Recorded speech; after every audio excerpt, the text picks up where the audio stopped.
গত ১৬ই জুলাই ২০২৬ রথযাত্রার পূর্ণ দিনে একটি ঐতিহাসিক ঘটনার সাক্ষী থাকার মহা সৌভাগ্য হয়েছিল। সেটা হলো দক্ষিণেশ্বরে শ্রী রামকৃষ্ণ মঠের নবনির্মিত শ্রী রামকৃষ্ণ মন্দিরের উদ্বোধন। শ্রী শ্রী ঠাকুর দীর্ঘ ৩০ বছর দক্ষিণেশ্বরের এই লীলাক্ষেত্রে বিচরণ করেছেন। দক্ষিণেশ্বরের কালীবাড়ির ঠিক পাশেই অবস্থিত এই দক্ষিণেশ্বর শ্রী রামকৃষ্ণ মঠে যারা এখনো আসতে পারেননি, যারা দর্শন করতে চান অথবা যারা দ্বিতীয়বারও আসতে চান, তাদের জন্য গুরুত্বপূর্ণ তথ্য নিয়ে আজকের এই উপস্থাপনাটি এনেছি। এখানে বিশেষ দিন ছাড়াও অন্যান্য দিনে প্রসাদ পাওয়ার কি ব্যবস্থা আছে, কেউ যদি আশ্রমিক পরিবেশে এখানে রাত কাটাতে চান তার জন্য বা কি প্রসেস আছে, এবং এখানে যদি কেউ ভলান্টিয়ার বা সেবা দিতে চান তার জন্য কি পদ্ধতি আছে, সবই উপস্থাপিত করব আজকের এই বিশেষ পর্বের মাধ্যমে। সঙ্গে থাকুন।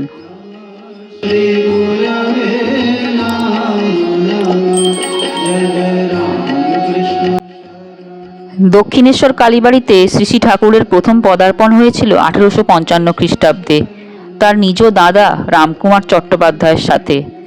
রামকুমার চট্টোপাধ্যায় হয়েছিলেন তখন প্রধান পুরোহিত। দীর্ঘ 30 বছর কাটাবার পর 1885 খ্রিস্টাব্দে শ্রী শ্রী ঠাকুর তার গলার ক্যান্সারের চিকিৎসার জন্য শ্যামপুকুর বাটিতে চলে যান, দক্ষিণেশ্বর কালীবাড়ি ত্যাগ করেন।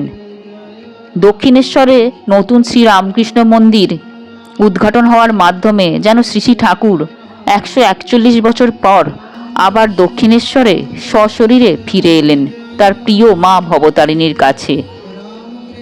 তাই দক্ষিণেশ্বর কালীবাড়ির একদম পাশেই দক্ষিণেশ্বরে নতুন শ্রী রামকৃষ্ণ মন্দির হওয়াটি নিছকই কোনো কাকতালীয় ঘটনা নয়। নতুন শ্রী রামকৃষ্ণ মন্দির এবং মা ভবতারিণীর মন্দির পাশাপাশি অবস্থান করাটা একটি গভীর তাৎপর্যপূর্ণ এবং ঐতিহাসিক ঘটনা। কালী মন্দিরে মূল প্রবেশদ্বার দিয়ে প্রবেশ করে ডালা আর্কেডের পাশ দিয়ে যে রাস্তাটি চলে যাচ্ছে পিছন দিকে কালী মন্দিরের দ্বিতীয় গেট, যেখানে পার্কিংয়ের এক্সিট গেট, সেই গেট দিয়ে বেরোলেই পেয়ে যাবেন এই নতুন শ্রী রামকৃষ্ণ মন্দির। রামকৃষ্ণ মঠ দক্ষিণেশ্বরের এই নতুন মন্দিরের স্থাপত্য এবং পরিকল্পনার মধ্যে আধ্যাত্মিকতা এবং সেবার আদর্শকে একসঙ্গে তুলে ধরা হয়েছে। বেলুড় মঠের মন্দিরের আদলে এই তৈরি হয়েছে মন্দিরটি। এটি শুধু একটি মন্দির নয়, ভবিষ্যতের একটি পূর্ণাঙ্গ আধ্যাত্মিক কেন্দ্র হিসাবে একে গড়ে তোলা হচ্ছে। মন্দিরের প্রবেশদ্বারের সামনে এখন দাঁড়িয়ে আছি। নাট মন্দির ও গর্ভ মন্দিরটি হয়েছে একতলায়। এখানে একটি গুরুত্বপূর্ণ তথ্য যে বয়স্ক মানুষদের জন্য এবং কারোর পায়ে যদি কোনো সমস্যা থাকে, অসমর্থ ব্যক্তিদের জন্য একতলায় যাওয়ার জন্য মন্দিরে লিফটের ব্যবস্থা আছে। উদ্বোধনের দিন বহু বয়স্ক মানুষ লিফটে করে শ্রী শ্রী ঠাকুর দর্শন করতে গিয়েছিলেন।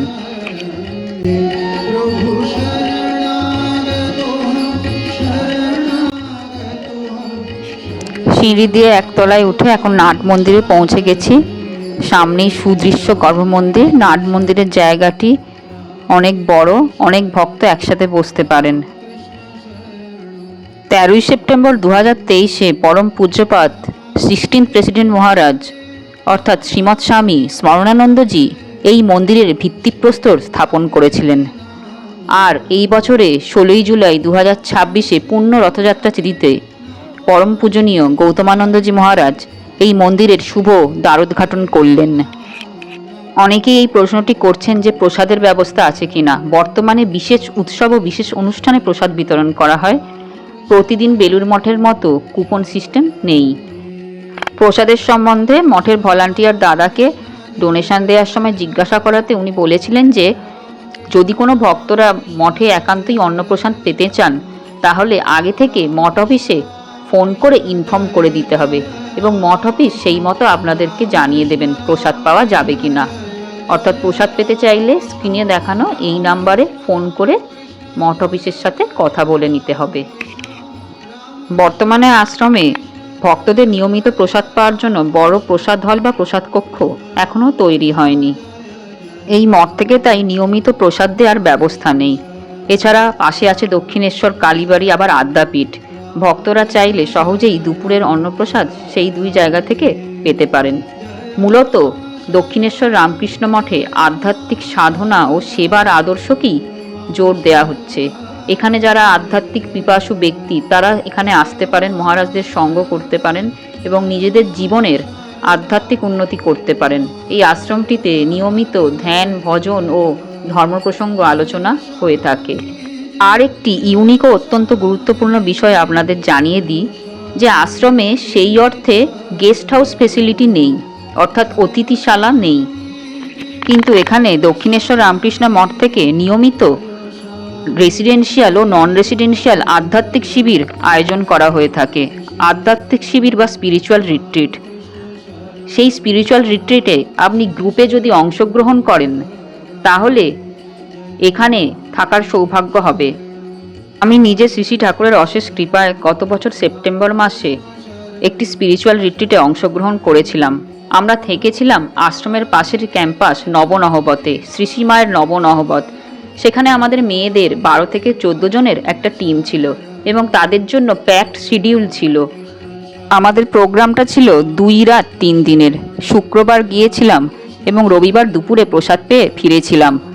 আর আমাদের এই প্রোগ্রামের মধ্যে শ্রী শ্রী ঠাকুরের দক্ষিণেশ্বরের সমস্ত লীলাস্থানও দেখানো হয়েছিল, কাশীপুর আবার আলমবাজার মঠও দর্শন করানো হয়েছিল। সেই সমস্ত নিয়ে চ্যানেলে 2টো ভিডিও দেয়া আছে, ডেসক্রিপশন বক্সে দেখে নিতে পারেন।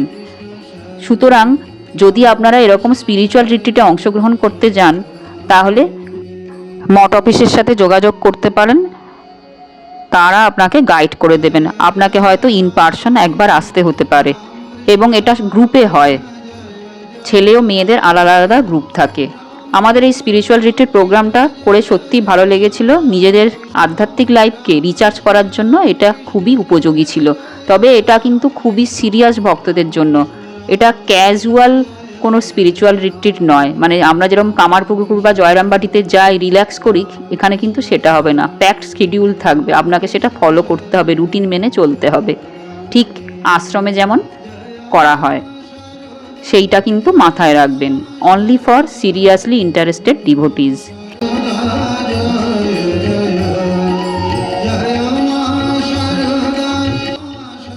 আর এই আশ্রমে ভলান্টিয়ার সার্ভিস দেওয়ারও ব্যবস্থা আছে। কেউ যদি ফিজিক্যাল সেবা অথবা অনলাইনে সেবা বা ভলান্টিয়ার সার্ভিস দিতে চান তাহলে মঠ অফিসে যোগাযোগ করতে পারেন, ওনারা আপনাকে গাইড করে দেবেন।